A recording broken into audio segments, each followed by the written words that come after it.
अस्सलाम वालेकुम मुबीन।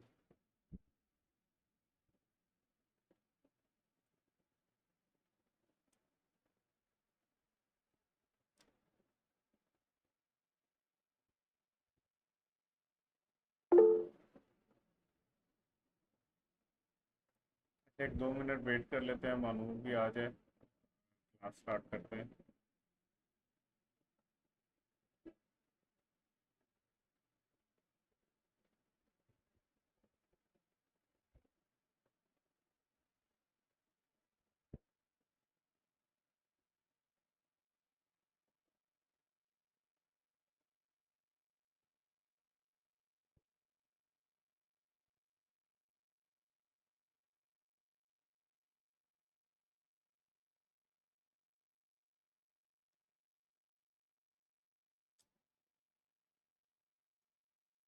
अच्छा, हमने सेक्शन 61 पढ़ लिया था, चैरिटेबल डोनेशंस वाला।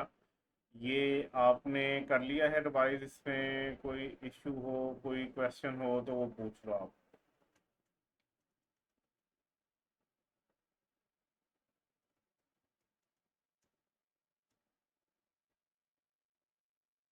इसमें कोई मसला हो, इसमें कोई आपको समझ ना आई हो चीज़ तो वो पूछ लो पढ़ने।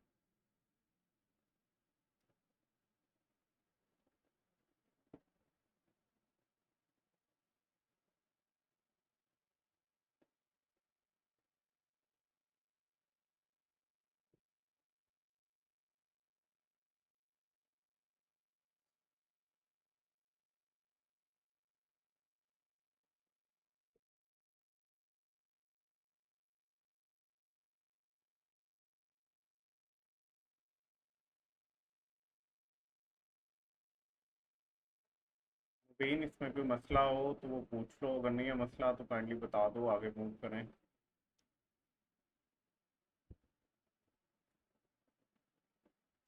ओके।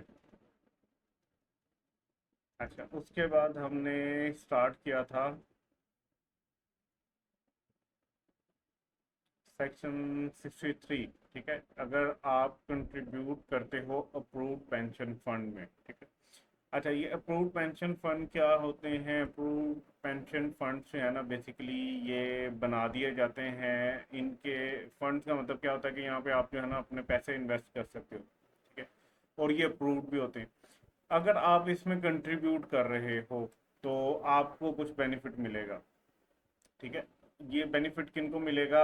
एलिजिबल पर्सन को बेनिफिट मिलेगा। ठीक है।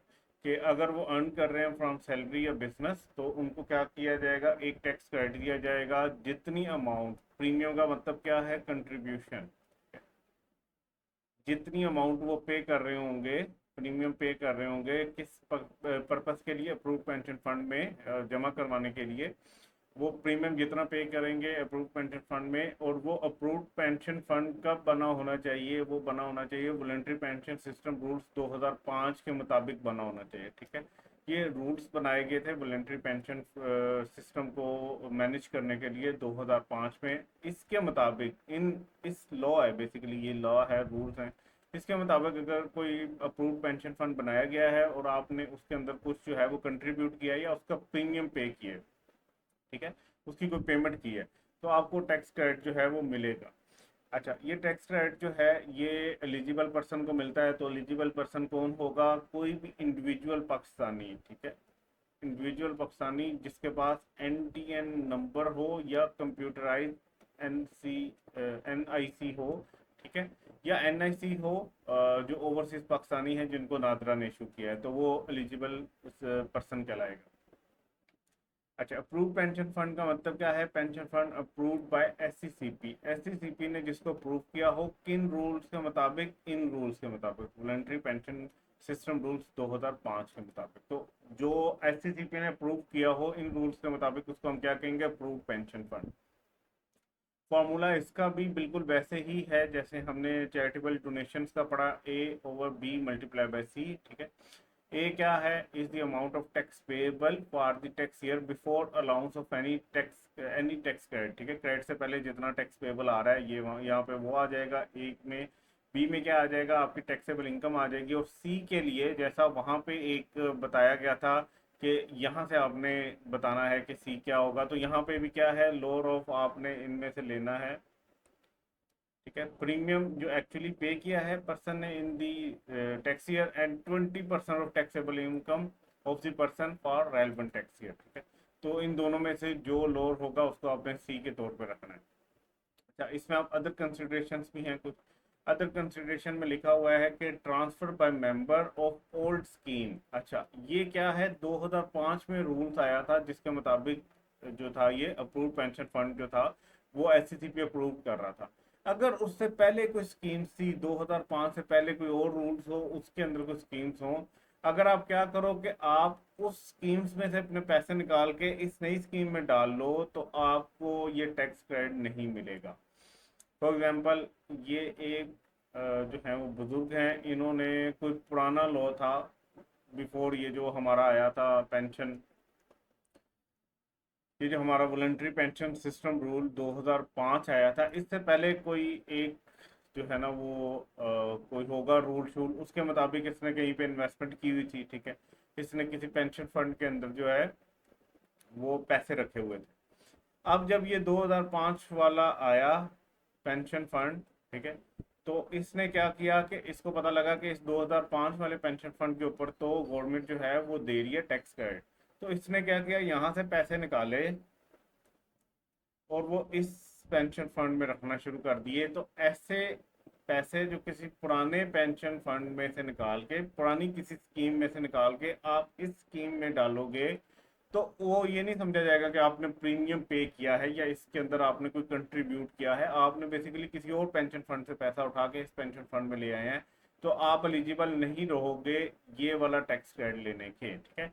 The transfer by the members of old scheme of their old balances to the new individual pension account shall not be qualify for tax credit, ठीक है। तो ये पॉइंट था। नेक्स्ट हम मूव करते हैं। नेक्स्ट हमारे पास आ रहा है कि कुछ सेक्शन 65 के अंदर ना कुछ मिसलिनियस प्रोविजंस हैं, ठीक है, जो टैक्स क्रेडिट से रिलेट कर रही है। ये मिसलिनियस प्रोविजंस हैं जो टैक्स क्रेडिट को ही बेसिकली डील कर रही हैं, तो इनको हम देख लेते हैं। कहता है tax credit allowed from section 61 to section 63, मतलब ये चैरिटेबल डोनेशंस और ये क्या है, ये अप्रूव पेंशन फंड वाली कंट्रीब्यूशन वाला, इन दोनों की बात हो रही है।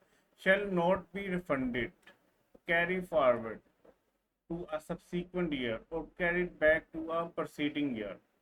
For example, आपका टैक्स पेबल आ रहा था 5,000 का और आपका टैक्स क्रेडिट अगर इन दोनों सेक्शन जो हमारे सिलेबस में है इनमें दोनों को मिला के अगर वो हो जाए 6,000 का, इसका मतलब क्या है कि आपने 5,000 पे करने थे लेकिन आपको टैक्स क्रेडिट 6,000 का मिल गया, तो 5,000 पे करने थे वो अभी अब आपको नहीं पे करने पड़ेंगे और 1,000 का आपके पास एक्सेस आ गया। ये टैक्स क्रेडिट जो एक्सेस आपके पास बच गया, ना तो गवर्नमेंट आपको रिफंड करेगी, रिफंड का मतलब क्या है कि आपको पैसे दे देगी गवर्नमेंट, ठीक है, ये भी नहीं होगा। ना गवर्नमेंट आपको ये कहेगी कि ये 1,000 अगले टैक्स ईयर में ले जाओ, वहाँ पे अपनी टैक्स लायबिलिटी के अगेंस्ट जो है वो एडजस्ट कर लेना, ये भी नहीं होगा। और ना गवर्नमेंट आपको ये इजाज़त देगी कि आप इसको पिछले साल में ले जाओ और इसको पिछले साल में लेके जाके आप अपनी रिटर्न को रिवाइज करके वहाँ पे एडजस्ट कर लो। ये तीनों ऑप्शंस आपके पास नहीं हैं।